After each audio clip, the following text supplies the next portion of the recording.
Well, welcome everyone. Today we were lucky enough to have the CEO from MLS Listings, Dave Wetzel, and the Director of Professional Development, Mark Messier. Mark, wave your hand there. And today we're going to be talking about clear cooperation, NAR's 8.0. Some of you have maybe heard a whole bunch about this, and some of you this may be the very first time you're hearing about it, and that's kind of the focus today.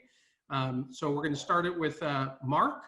He's going to go over some very basic slides and talk about it in a broad sense, and then we'll kind of get into the practical implications.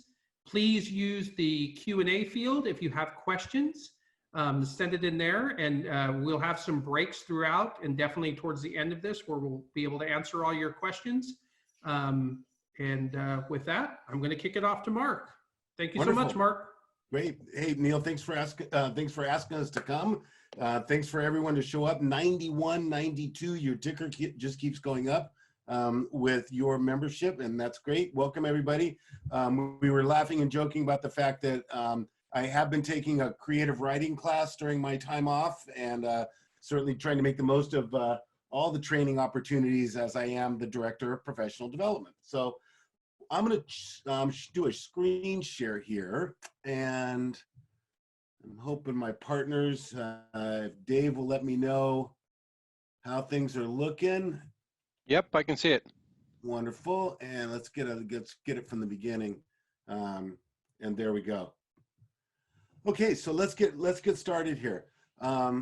So MLS Clear Cooperation Policy. This is an NAR policy, and back in November, in the city, as we say in the South Bay, the great city of San Francisco, they had their conference and they passed this policy by a fairly overwhelming amount of yes votes there, 729 to 70.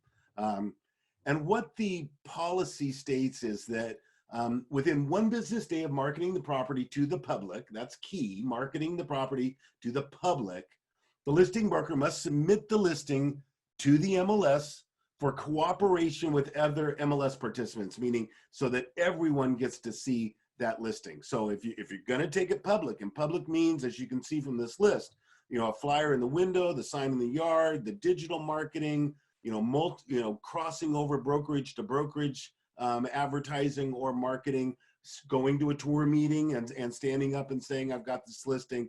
The second you do that, you must be on the MLS within one business day.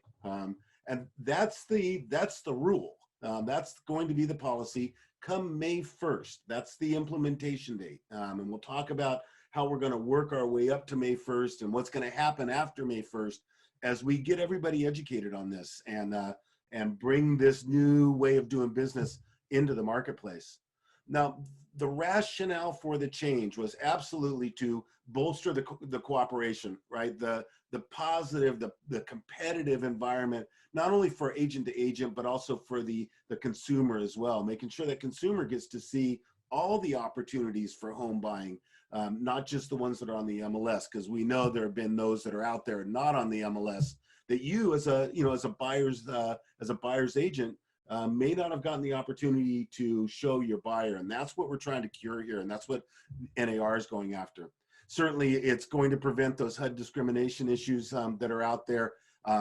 Public marketing, making sure this lets everyone know that the broker is involved in the cooperation, and it is for the consumers, the customer's best interest out there.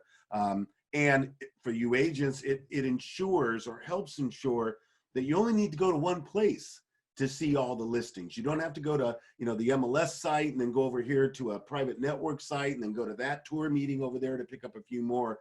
We're going to get them down into one location for you so that you can show them to your customer, and your customer gets to make the big choice, the full choice, not just what they're seeing on the MLS. So the MLS listings directors, your board of directors, just passed this last, I think, or Wednesday the 15th. So last Wednesday. So we sort of kicked it into high gear on Wednesday afternoon, the 15th, to try and get the messaging started out there. They added some finer points to it. This is CAR. They took the NAR rule and added sort of the California twist to it, and we'll take a look at some of those things. But either way, we will be meeting the May 1st deadline that NAR set down to have this implemented out there in the marketplace. Now, residential property only within the MLS service area. So our service area, remember, San Mateo County, Santa Clara County, San Benito County, that's down where Hollister is, Monterey and Santa Cruz counties. That's our 5-county footprint out there. So residential for sale properties, right? The 1 to 4 unit residential, property, the vacant residential lots, they're also included in that. What's not included is the commercial, the lease, and those new construction projects of 5 units or more. And certainly, as we move forward here, this is going to be all about communication and education. This is not, as Robert was saying before you guys all got here, or Dave was saying, Dave Wetzel, this is not our first rodeo. You've probably seen us out there, at the CBVA meetings, at the Evergreen Tour. We've been talking about this since November. We're going to crank that communication up even more, and we'll get to that in a second of where else can I get more information on all this. Okay, sort of the rule summary. You can still have those exclusive listings. That's that's not being taken away at all. If you've got that client that wants to not be on the MLS, they doesn't even want the sign in the yard, is just saying, you take care of this, and you guys do 2 things. You let us know at the MLS. You file that electronic exclusion form, right? And you get the proper contracts taken care of, and you can check with your broker or office manager on what to do there, of course. As long as you're doing that, you can still have that exclusive listing, okay? But you can only promote that listing within your brokerage, okay? And so let's do a little definition on what that is. If you're a major, I'm just gonna say Coldwell Banker as an example. Well, Coldwell Banker in Northern California all reports up to a single broker participant. So all offices throughout the Bay Area underneath that singular person are part of their brokerage. So the Coldwell Banker agent in San Jose can talk to the Coldwell Banker agent over in Los Gatos, who can talk to the one in Palo Alto. You're safe under that CBR umbrella, as they say, okay? But if advertising takes place of any type, and you saw that big giant list, I'm gonna show you another sort of bigger list. Within 1 business day, you must have that listing on the market, and it must be in the active status, because the advertising has already gone out. You've already promoted that it's for sale and available, so you must put it into the active status when you get going on the whole thing. So marketing and advertising, I just want to make sure that you see this is the actual rule, I believe, that was put together by NAR, scrubbed by CAR to put the California twist on it. But these are all those different examples. And I don't expect you to remember all of these right now. And that's certainly what our compliance department is for. As you're getting that listing and this subject comes up, this information is needed, feel free to contact our compliance department and let them walk you through, the proper way to list that interesting piece of property that the seller may want a little bit less exposure on. And we'll show you some phone numbers here in a second and some emails that you can work with. So education first, absolutely. We're going to take actually, and I believe it's in a following slide, we're going to spend about the next 45 days after May 1st keeping you guys informed about what's going on and how we're blending slowly into this. But I think it's critical to note, and I know Robert agrees with me as the director of the compliance department, that the broker office manager needs to counsel their agents, right? And will probably be a continual counseling for a while as to what is exclusive and what are the solutions available to maintain a very tight exclusion, or even to sort of put it on the MLS but lessen the exposure. We've got options for that as well. We know what advertising means, but like I say, if you don't remember that whole list, check in with the compliance department. They can absolutely give you the answer on that. And it's very possible that offices are going to, and it's not even possible, probably a must-have, having a policy regarding the offering of exclusives. How does your brokerage cover that sort of thing out there in the marketplace? Now, we do have a coming soon option. We've had it for a long time. It's been many years, I think, at this point. And usually, I think right now we've got about 100 listings that stay in that coming soon area. all listing, as you know, must come into the MLS within 3 days of signing the listing agreement. So that could be signing the exclusion document, submitting it online to us. It could be you come into coming soon, you're on the MLS, you are compliant, or as most people do, they just put it active and hit the gas pedal and go get that property sold. But you've got the 3 days to accomplish one of those 3 tasks. So there's no change there. Okay. Now certainly you've got that online certification that the seller has agreed to the stay exclusive. And if you come into the MLS under the coming soon, you must also be advertising as coming soon. Robert, once again, Mr. Bustamante, has called this advertising parity. If I'm marketing as coming soon over here on the MLS, I must also be marketing as coming soon out there with the sign writer, out on my sign in the front yard or at the tour meeting, that kind of stuff. You've got to keep all that stuff equal now. The second you can't be coming soon, but actively marketing as buy it right now, with all the rest of your marketing material, you're going to get a phone call from the team to help you out in that area. Okay. You can show while you're in coming soon. Absolutely. You can show that property during that coming soon phase. It is 30 days, right? You get 30 days in the coming soon area if you want to. But if you do show to one, you must show to all. Okay. And that's that cooperation that NAR is now asking us to really, put some effort behind. And certainly they're giving it a little fist on this one to make it happen. CAR certainly has modified their SELM document. You can see it here. You want to make sure that that area is checked off.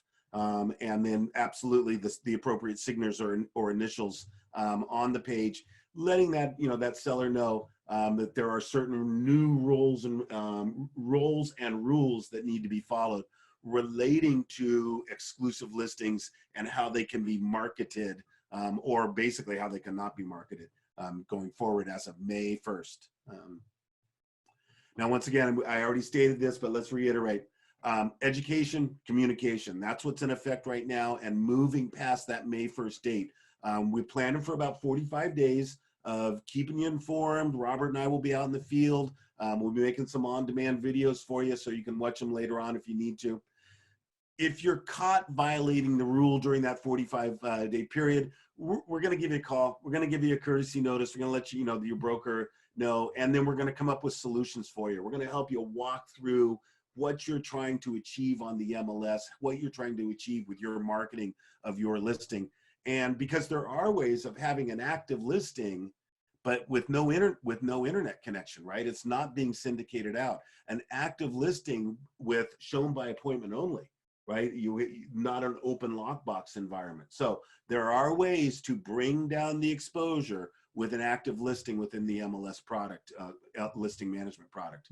And we can certainly show you those as they come up.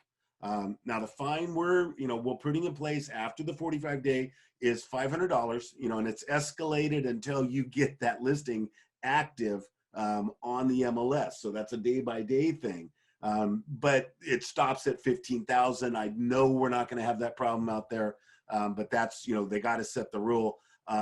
And also note that our board, MLS Listings Board, also raised the fine on those following the listing instructions. If it says, call the agent first, and you just show up at the helm and knock on the front door, it's going to be a problem with it. You're going to get a little, bigger letter from the MLS Listings Compliance Department.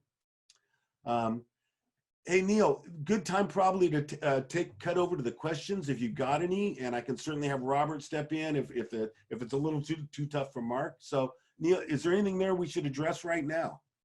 Oh, we got some here. Yeah, we definitely got some big ones here. Okay. Should we wait to the end? No, let's go ahead and do a couple of them. So, sure. And I'm going to jump around a little bit. If I list a property in Fremont and have it on coming soon in MLS listings, does that satisfy the requirement, or do I need to abide by Bay East policy? Yeah, I'll see if Robert wants to come on. I know this is like a quiz show because I know the answer to this one. And there's Robert. So Robert, you heard the question, and this really goes to that national approach we're at here. Well, hi, Mark. Hi, Neil. Thanks for having us. Um, it all depends on which MLS you are participating in, which mandatory submission rules you have to comply with. So if you're our subscriber and you list a property outside of our service area, that's not a mandatory submission listing. So you would have no obligation to put it on our service. And similarly, I imagine Bay East has a similar rule.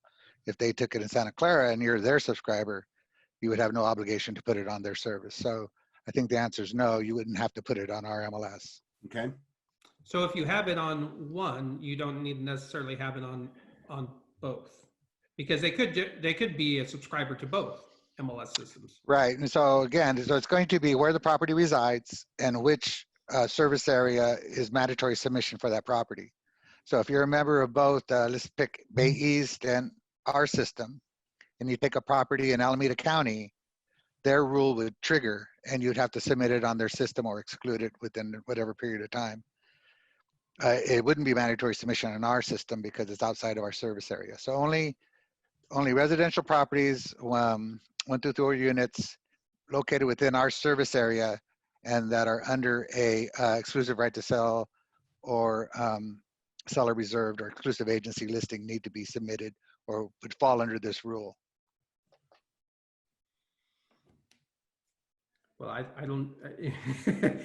So if you it's where the service area is what you're saying, Bob? Right. So if you are a subscriber of Orange County MLS, right? Yeah. And you take a property in Santa Clara as a listing, it's your cousin's listing, you're not our subscriber. So you have no obligation to our MLS in any way, even though the property is located in the heart of our service area. However, if you're and it's true also, if you're our subscriber and you were to take an Orange County property, you have no obligation to that local service, right? The rule doesn't apply to you. Their MLS rules don't apply to you.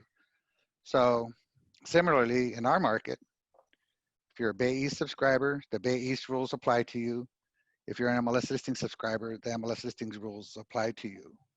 And all the properties under this policy are properties located within the MLS service area. So our 5 counties are subject to this.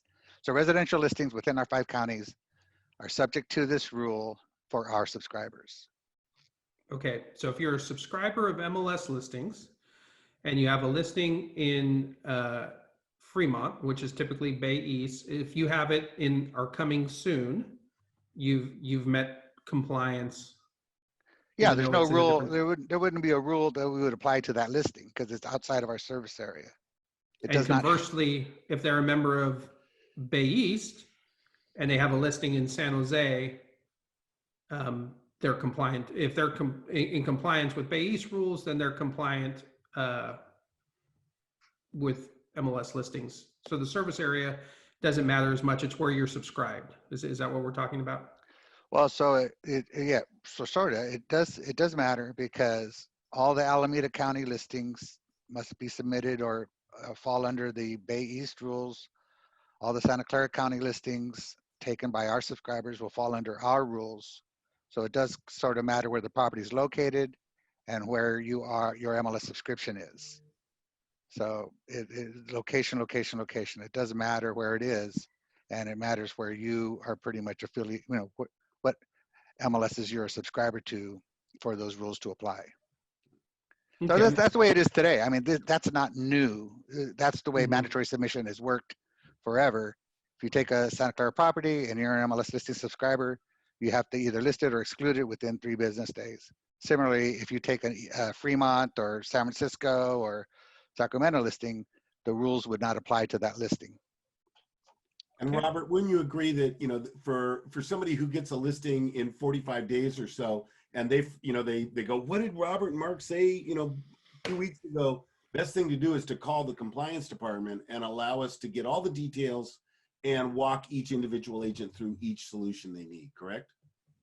Yeah, sure. So there could be, there's scenarios that are very broad, like this one, and there's scenarios that are very narrow. I see some very narrow questions coming in the chat that have to do with specific instances or specific occurrences.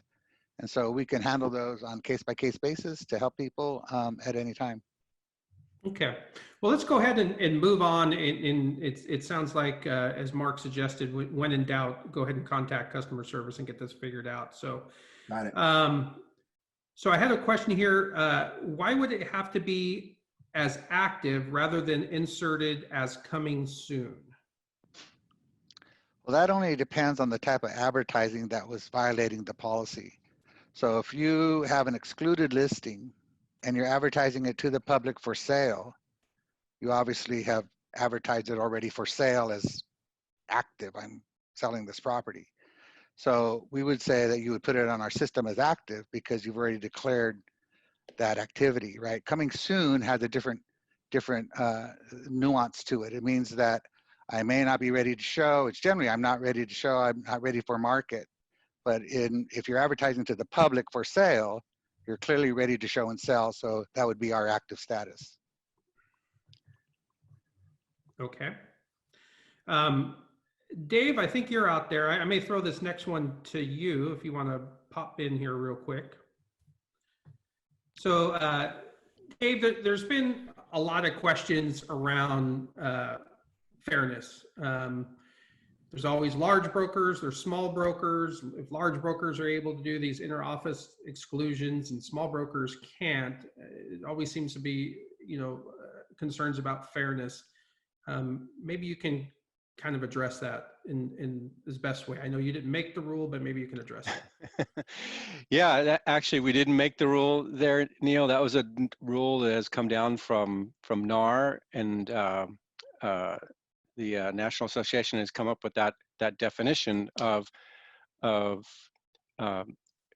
keeping it within your brokerage and underneath that broker of record. So sometimes that could be, a large set, or it could be a small set of people, depending on how large that brokerage is. But that's not something that the MLS has come up with that rule and decided to do that. That's the policy that we're following that's coming from NAR. And there's been a lot of questions on how the brokerage is defined. And Mark, you had that in your slides. It was, people are asking, is it the DRE number? Is it the business name? What about franchises? So I don't know if you're willing to pull that slide up and maybe address that, because there's been several questions on that. Let me go back to that. I'm going to go back to screen share again here. And I think, I don't know, can Robert's voice come on in the background? I'm not sure if Zoom will do that. Let's see if I can. Let me go back up the other way. There we go. Coming back up. Well, there's the slide that says, can only promote or advertise within the brokerage. Neil, I think your question was more on the line of what is a brokerage, right? Is it just the office? Because I've got a sister office on the other side of town. So there's a question of franchises. There's a question of even some of these big brokerages might have multiple brokers underneath them, not just as in your example where you had one oversight, and then you have some internet companies that have one broker record for a very large geographical area, the whole entire state and such. Right, and what you just stated is the rule, which is it is the broker of record, no matter how large the region is or how many offices are in it. If all of those offices report up to a single broker of record who has I'm trying to think of the right word, general liability for all of those offices, then your marketing can take place within all of those offices. And certainly, I saw Rick's note online of, that it seems to give an advantage to the large office environment. That's something I'm sure, that was discussed many times as this came down, this rule came down the pipe from NAR. I was speaking with Robert Bailey recently, and Robert, as you may know, Bailey Properties over in the Santa Cruz County area, who is destined, it looks like, to possibly be the president of NAR coming soon. he reiterated to his team that this rule has been in the making for many, many years. This rule has been discussed and rehashed by multiple committees for many, many years. And so it would have had to been discussed. And as Dave said, that's one thing we don't have control over. That's just the way it was written, nor did CAR adjust that. Robert, do you have anything else to add to that comment? Well, I would only add that today, prior to the clear cooperation policy, large brokers that had exclusive listings could keep them within their brokerage today. So they could have a book of business for excluded listings that no one knows about. And this rule isn't going to really affect that practice. They would keep it within their brokerage. What it does do is say, okay, even though you're a large broker, as soon as you step outside, now you must make it available to everybody participating in the MLS. So it's a benefit to all the other participants because they'll be able to see those properties that they previously wouldn't have had access to. And for a small broker that has taken an exclusive listing, if that's part of their marketing, value proposition to their client to say, well, I have a network of brokers. When they put it on the MLS, they have the much larger network of brokers. So by using the coming soon status or using the MLS, small brokers really have a sort of a parity to large brokers that they didn't used to have prior to the rule. So it actually changes the large brokers. It changes for the large brokers a little bit more than it would for small brokers. That's my opinion. So, Dave, there's been some confusion around making the listing active within a day, and we thought just putting it on coming soon was acceptable. Coming soon is something that MLS Listings has had for a while. So maybe you can talk about how that works. Yeah, so if you do put it in coming soon, it's on the MLS. So that qualifies. I think the question that had come up earlier was, why do we need to put it into active? And that's the case where if you've already started marketing it as active, then when you do bring it on the MLS, it's supposed to go into that active state. But if you plan ahead and you're not in violation, you can be putting it right into coming soon right off the bat and start that process that way. So coming soon is still on the MLS if you haven't already started marketing it as active. Okay. Not in my chat window today, but I know I've heard a lot of questions around this, and so I'll throw this to Mark. If someone wants to email their own client list, is that a problem? So email their list of listings to their specific clients, their database. I'm looking for Robert to shake his head up and down because I think that's absolutely allowed. Right. So MLS Listing has defined client.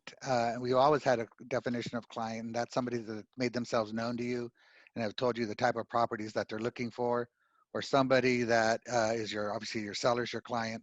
So we have a very broad approach to what constitutes a client. So it's essentially your Rolodex, your book, your own contacts and so forth. But for exclusive listing, you'd be able to distribute or promote it to them. Okay. Dave, I got a question here. Again, does clear cooperation policy apply to all MLSs throughout the country? Yes, absolutely. So it is a NAR focused thing. So across the country, we're all doing the same thing. There's a few little nuances here or there that they've allowed some wiggle room within the MLS. But for the most part, we're all following the same thing. CAR took and created a few things on their own for a California twist to it, as Mark has put it. So everybody in California is following that CAR model that they have. Okay.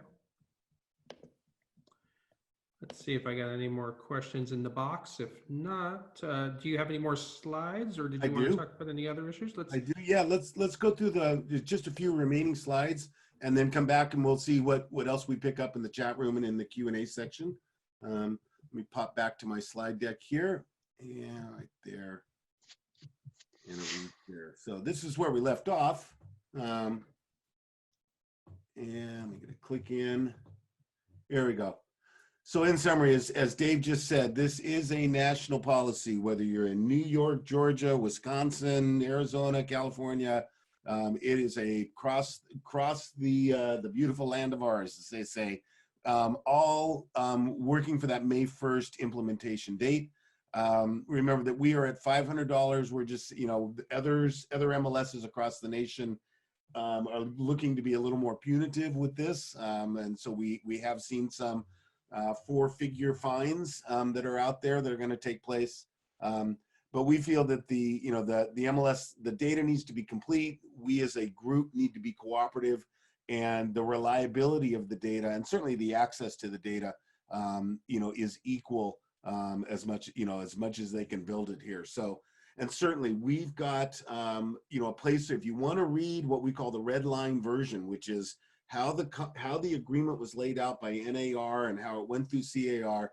If you go to pro.mlslistings.com and you go to you're there on the homepage, upper right-hand corner is that support portal, and you can check the rules and forms, and that information in all its glory is going to be there. It's very detailed. Now, Robert and the team, very early next week, I'm not going to commit to like the first day of next week, but it probably will be, knowing these guys. They're building a special page, very easily accessible for all things clear cooperation. So you're going to see a video up there that goes through this slide deck. You're going to see the Q&A. You're going to see the FAQ. There's going to be a whole packet of information, for you as the agent to look after, to look through again, but also certainly for the brokers and office managers. For those that didn't make it today, you'll have a resource to send them to. And as we've already said, questions come up in the future. You don't get your next listing. I hope you get it tomorrow. But let's say you don't get it for 20 days, and you're trying to remember what we talked about here, and what about the coming soon, and what dictates advertising. That's where our compliance department is there. Give them a call. Even when we're still in shelter in place, I've been, as many of you has heard me say over the last 6 weeks now, we are remote. But the MLS is up and running from 6 different counties in the state of California. So all of those phone numbers work, all of those email addresses work. Those same people, that you called, if Michael Dowdle and Robert, those are the folks that are picking up the phone. They just happen to be at their kitchen table or out in the garage or wherever they've made up their little office at home right now. So same connection points you've always had. So Neil, I'm going to share my screen back again. What else showed up in the chat room for us? I see the last one is 8. So Okay, so we got a couple here. One of them is how does the policy apply to properties already excluded from the MLS? So they got an exclusion. grandfathering. Yeah, how we're going to grandfather. And Robert, you guys thought that out already. And they're going to get there's a little relaxation of the rule right there, right? Oh, Nope, Robert. Robert's muted, but I think this has regards to a signed exclusion. Right. Right, submitted exclusions and would essentially be grandfathered up to the May 1st period. Really what it is advertising for those exclusions. It's pretty hard to pull back media that you may have already purchased. So all of those would be grandfathered up until May 1st. We'd be looking for new promotion after the rules in effect, right? So the question really comes down to the sign in the yard, right? Do I have to pull it up after May 1st? And we're taking an approach that no, you don't have to pull that up on your excluded listing after May 1st. So everybody run out and exclude your properties. Really, that's what we're saying. But the time is there has to be a time. The time is in the future, and so we're up against that practice of having this interstitial period where you have an effective date in the future, and now you have this limbo date, right? So looking ahead, all we could say is, okay, we'd have the grandfather exclusions prior to May 1st and any promotions or advertising that happened prior to May 1st. But after May 1st, any new promotion after people know we'll let them know, we'll send a courtesy notice, advise them this rule's in effect, and we would expect to see the listing added for cooperation because they're advertising it, so they're pretty much saying we're looking for cooperation already. Okay. So Dave, the next one I'm going to throw to you, and it's more of a clarification. There's just a lot of questions around clarification now. From what I understand, as long as I put it in the coming soon on MLS, it's okay to advertise it on other platforms. It is, but keep in mind that there's this concept that Robert talked about before in terms of advertising parity. So yes, if you put it into coming soon, you're on the MLS and you're okay. But remember, when you market it on other places, you need to be marketing it with marketing parity or market it as coming soon. Okay. I don't know if you can answer this, Dave, or not, but a couple questions around the TAN network. Is TAN's new platform for exclusive listings compliant with clear cooperation? Well, that I can't really comment on because I don't know all of the details around TAN, but just know that is all of the same rules still apply. If you have a listing and it's all underneath your brokerage, then you're fine. But as soon as you step outside that, whether you're on TAN or not, you stepping outside that, then you need to put it on the MLS. So this one's probably more for Robert. What happens if my listing is excluded from the MLS and someone else in the office markets it outside of my office? That would trigger the rule. That'd be a violation. So brokers need to counsel their agents as to what constitutes advertising. Now, that was the question, right? Somebody Right. within my office. Someone else did it. I didn't do it. Yeah. But someone else did it. Yeah, it would still trigger the rule. It still trigger the rule. It's a broker responsibility. It rolls up to the broker. The broker has oversight. Broker has responsibility for the activity of all their agents. So that's one of Mark's slides said brokers need to counsel their agents to counsel their sellers because this rule is going to affect the brokerage. Okay. And Mark, can I ask you to pull that fine slide back up again for us? And Dave, I'm going to talk to you on this one. So in that instance, how would a fine get elevated to compliance? Is Robert scouring the internet every day for violations, or the rules committee? What's the process like? Well, Robert's team gets a lot of phone calls and emails from agents who are letting us know about problems that they're seeing in other listings. And so when those come in for this, and assuming that we're outside the 45 days, because we're going to spend the first 45 days after May 1st communicating this and helping people through it. And so if something comes in within those first 45 days, Robert's going to work with them and get them into being compliant. But after 45 days, then that's when those fines are there. And I don't know, Robert, if you want to talk about how the fines escalate again, because I think there was some, I think I saw a question go by about the escalation and how you get from 500 up to 15,000 and that and so on and so forth. So. Right. So the penalties are last resort. We'd really rather have the remedy or the cure where somebody does add the photo or change the remarks, or in this case, list the property within 1 day. That's really the goal. The penalties are to let everybody know we're serious because we're acting on behalf of the community. It's not so much me, Robert, or Dave that are levying these fines. It's everybody else that is seeing this activity saying, what are you guys going to do about it? And so we say, okay, here's what we're going to do. And very early on, I mean, from 2006 on, that when you issued a penalty, people would say, oh, well, that's just the cost of doing business. I'm going to pay it. I'm just going to pay it and leave my practice the way it is, right? Well, long ago, I mean, just 10, 15 years go by that we said, no, we're going to have an escalating series of fines. I mean, you can't just one and done and say, okay, here's my $100 or here's my $500 and I'm still going to violate the rule. If it's not remedied, you'll get an escalating fine. It'll continue to compound and accrue so that it's very serious. So you have to really think, as far as your cost of doing business, do I want to go down this path? And it's really just in place to be a deterrent. We've never reached nearly anything of this, magnitude. The remedies happen very quickly, right? And then and we follow the CAR process for hearings, and we have our own little appeal process. So the objective of our compliance department and our MLS is cooperation. That's really the goal. And we just use the penalties that our community really wants us to assert. I can tell you from personal experience that when you're in violation, the complainant, the aggrieved party, is really, really upset, and they want serious action taken.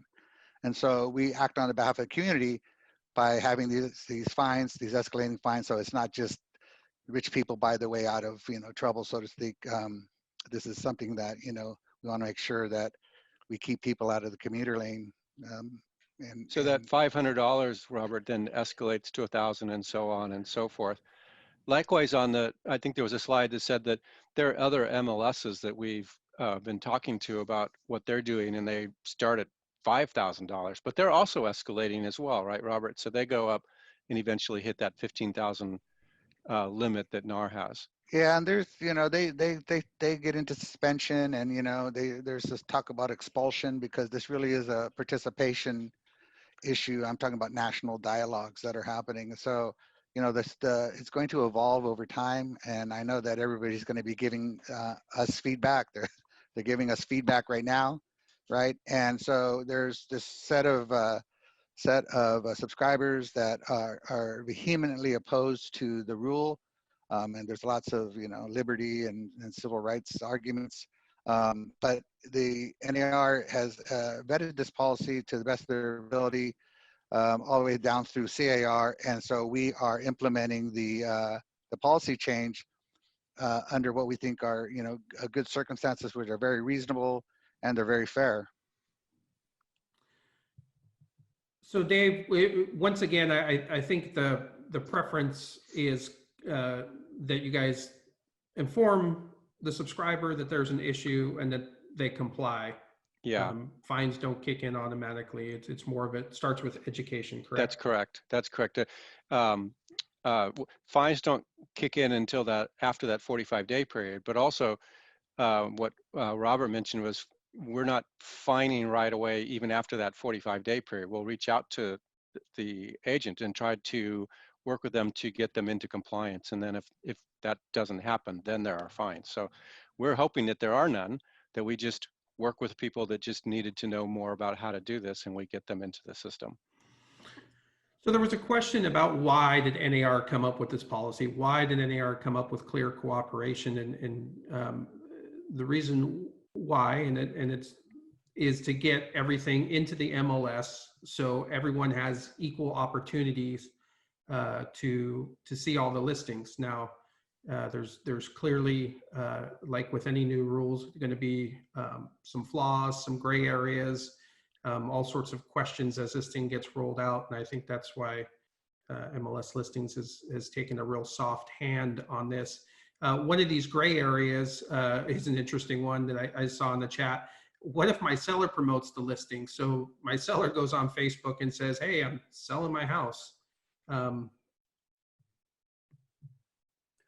Robert, you want to take that one? Yeah, well, that would still trigger the rule. One of our slides shows that brokers should counsel their clients, their agents to counsel their clients that when we exclude it, we're signing this form SELM, and you sign this box, which discloses to you what constitutes advertising and what I am being held to as being a participant of this MLS. And so if the seller breaches that, then it's going to go back to the agent, and the rule will apply to them. So brokers counsel your agents, agents counsel your sellers that this is the way the exclusive system would work. The practicality of it, though, is someone's going to have to be trolling the internet, see that, go to MLS, see whether it's in MLS listings or not, and then file a complaint. So there's the letter of the law, and then there's a practicality, I think, on how some of this stuff may or may Yeah. happen. Agreed. Hey, Neil, I don't know if there's questions around coming soon, but there might be another topic to talk about that came up in the board meeting. It was a quite extensive discussion around coming soon itself a few weeks ago at the board meeting. And so one of the things that the board decided was, there's probably some things we can do to coming soon to make coming soon better itself.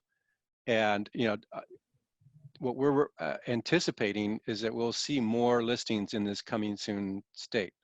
And to date, we've had, what has it been, Mark, Robert, 100 or so listings at any time in coming soon, but we're expecting more now. And so there were some proposals that were sent to the board that said we can do this and that, different things to look at in coming soon, whether the coming soon should be longer, should it be, have different rules and policies associated with it.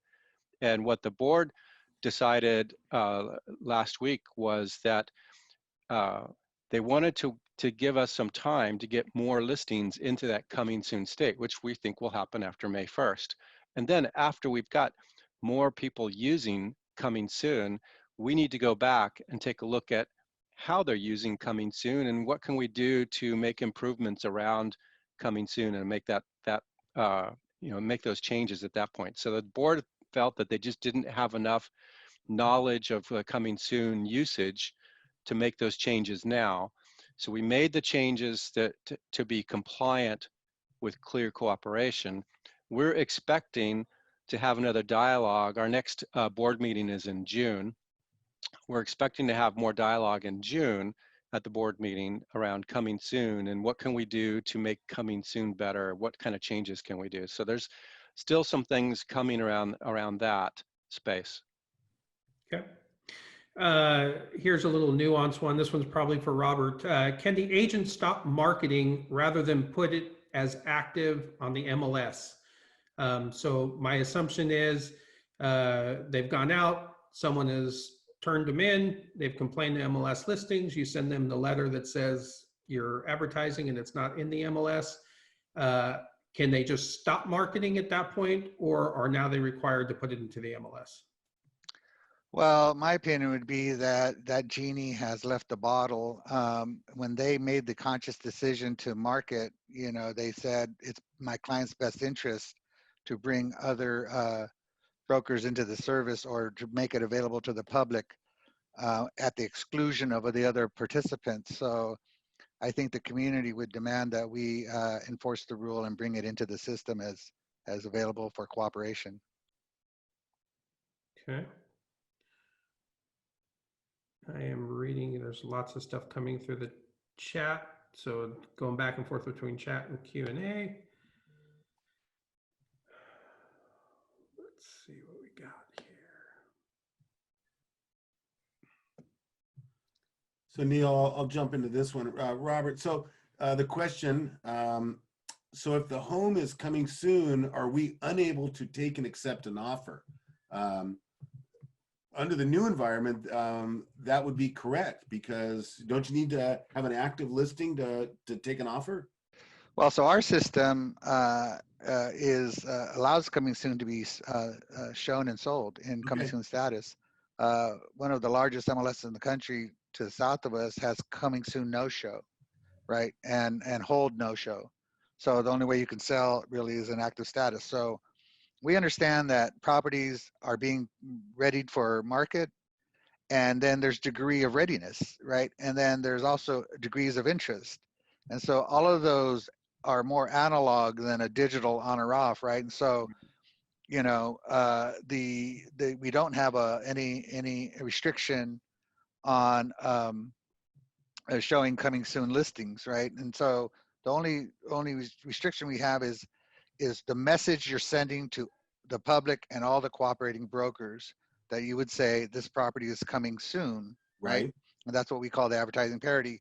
If you want to say this property is ready to show and let's go, then you'd want to put it in active. And if I may, Mark, real quick, Mark and Neil, active on the MLS doesn't mean it's going out globally to Zillow. It doesn't have to. I mean, the default is to really distribute this property, and we get more complaints, I would say, that it's not on Zillow than any other distribution. They want it out there as much as possible.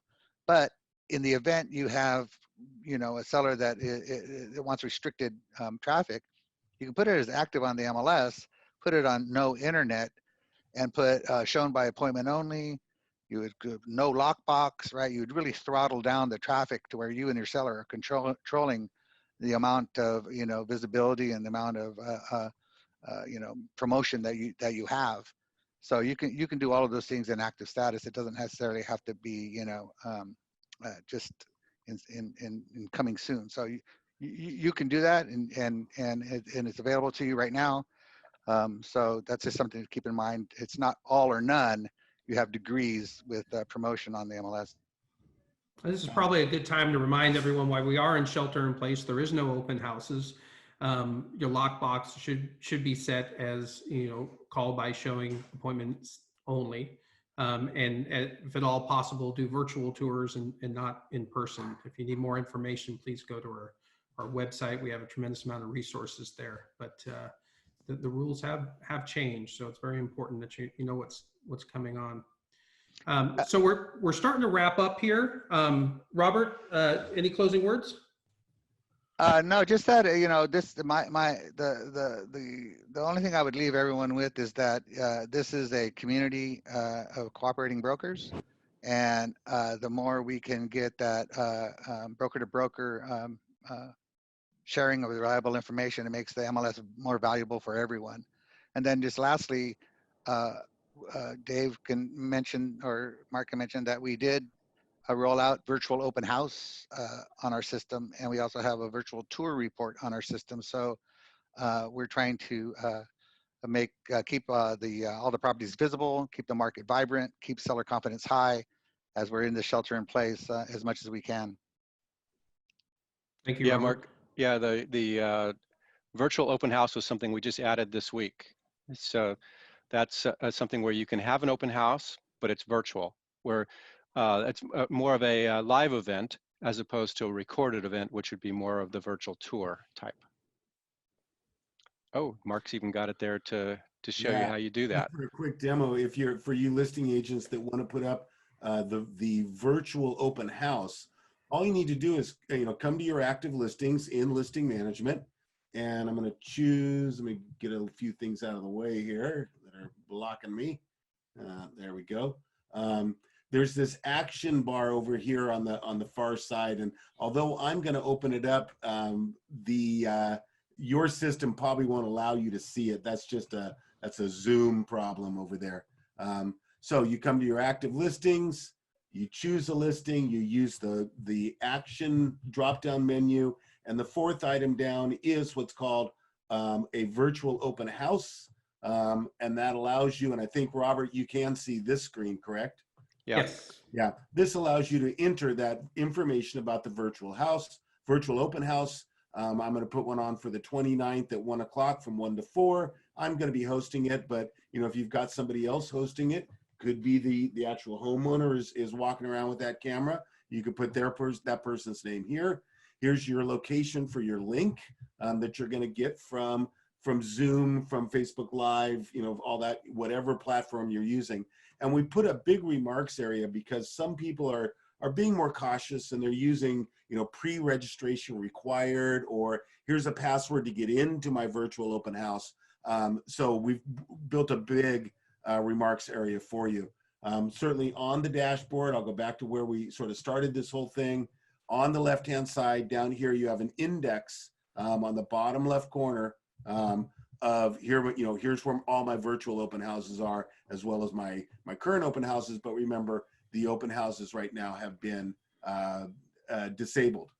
For those of you that are looking for homes and I'll just put San Jose here, that have virtual open houses available, and you're looking for those links, I'm gonna go single family, and I'm just gonna go real quick. There's 400 of them. I like the fact that we've got some inventory to work with. Here are my 400 listings. And note that I'm looking at them in the agent one line display. That's the standard default display we all have. If you open that up though, that drop down menu up, here's your agent one line, brand new agent one line with the virtual tours attached. And there you go. There's the virtual tours right there for you.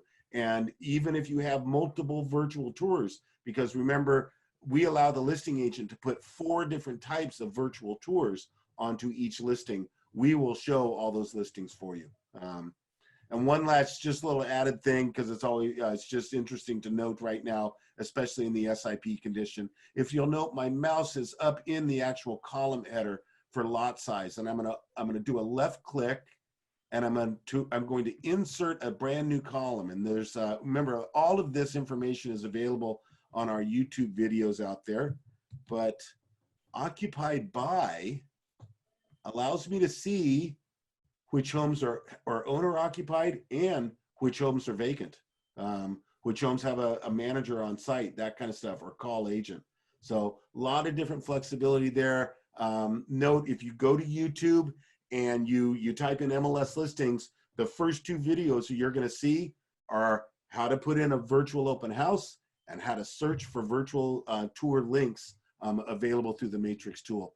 So this all took place just, Dave, within the last 72 hours. Almost, few days ago. So we just added that. And I think you mentioned videos. So Neil, one of the things to kind of mention in closing here is that we're planning on doing some more videos around clear cooperation. So I believe those are going to be available from the Pro dashboard. Is that correct, Mark? Absolutely. You'll see the link to on the Pro dashboard. They'll certainly be put up on our YouTube location, and you can actually join us, Robert and I, on a live broadcast next Thursday at 1 o'clock. We're gonna talk about clear cooperation, and a little more of a give and take and environment, but we'll answer questions in a Q&A environment as well. Next Thursday at 1 o'clock. Okay. Well, we're about ready to wrap up here. Thank you so much for those updates, particularly on the virtual tour, virtual open house, distinguishing those two. We had a panel earlier in the week called Pivot Masters of agents who've really, adopted well to this whole virtual showing. And that was one of the things that they were talking about, the difference between a virtual tour and a virtual open house, which is more of a live event, which really does give you an opportunity where the homeowner can be interactive and gives you the opportunity to, show an occupied house. And the ability also to search listings via occupied or vacant is really, really crucial while we're in shelter in place. So thank you all for that. And thank you for your time, and have a prosperous Thanks for day. having us. Great. Yeah, absolutely. Guys, come and see us. All right. Alrighty. Thank you. Thanks. Bye-bye. Bye now.